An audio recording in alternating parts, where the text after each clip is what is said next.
Vasseur écarte l'idée qu'Andretti devienne la 11e écurie de F1. Pour faire avec Vasseur, le Formule 1 n'a pas besoin d'une 11e équipe, et les racines américaines d'Andretti ne suffisent pas à justifier son arrivée dans la discipline. Oh, il est dur là. Il est dur, Frédéric. Bon, je passe l'intro.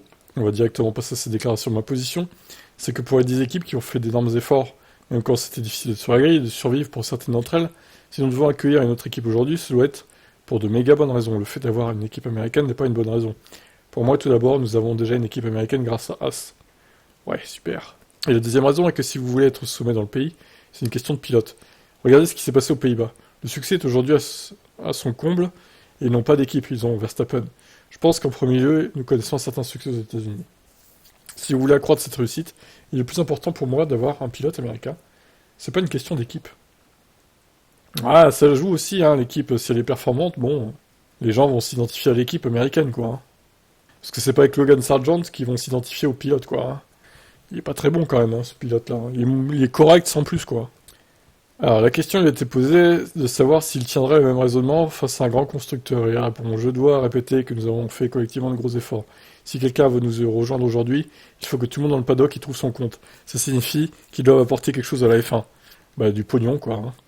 Si le ticket d'entrée est de 600 millions, bon, ça va, hein, 60 millions par équipe actuelle, ça devrait aller, quoi. Horner, GM est une grande marque, mais ce qui m'intéresse, c'est de savoir quel est leur modèle. Je ne pense pas qu'ils vont construire une usine comme la nôtre. Je suppose qu'il s'agit d'un exercice de badgeage. Quand il lui a fait remarquer que ça peut s'apparenter à l'accord avec son équipe avec Ford en 2026, où la participation du constructeur américain au processus de motorisation est limitée à quelques domaines, il répond oui, mais Ford ne prétend pas être un candidat à la F1. GM est actuellement associé à Andretti, qui n'a pas encore d'écurie. Maintenant, la FIA va suivre sa procédure. Je pense que dans tous les cas, il y a un problème logistique, il a l'accueil d'une 11e équipe. Mais en fait, non. Non, non, non, tu mens. Il y avait 12 équipes dans les années 2010.